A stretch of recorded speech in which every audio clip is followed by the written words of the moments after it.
Despite the fact that the King James Bible was far from the first English translation, it was, if anything, it was an update to the previous versions of both the Geneva and the Bishop's Bible, which were English Bibles that predated the King James Bible. But James had no involvement in the actual translation process.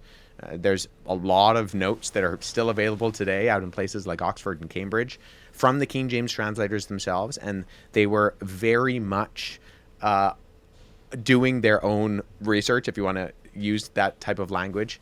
And though King James was responsible for the commissioning of it, for the process of an official Bible in English that would be used within the Anglican, the English, the Church of England at that time, he himself didn't kind of get involved in that process. Although he, during the commissioning, did kind of say, here's some things that I want to put forward for this new translation. But a lot of it had to do with getting away from, say, the Geneva Bible, which was really a study Bible and had extensive commentary notes included along with it. And so he wanted just the text.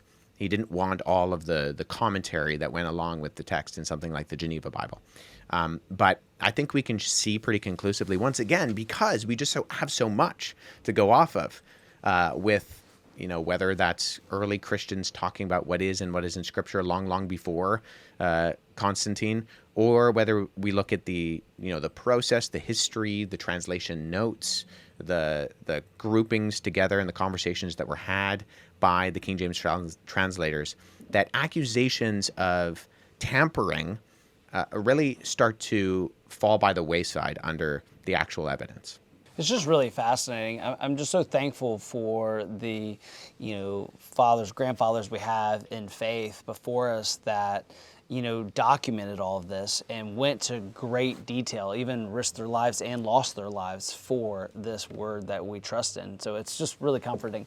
I know it's hard to be an expert in everything, but do you have any history about giving or tithing that would be fun to share with our audience?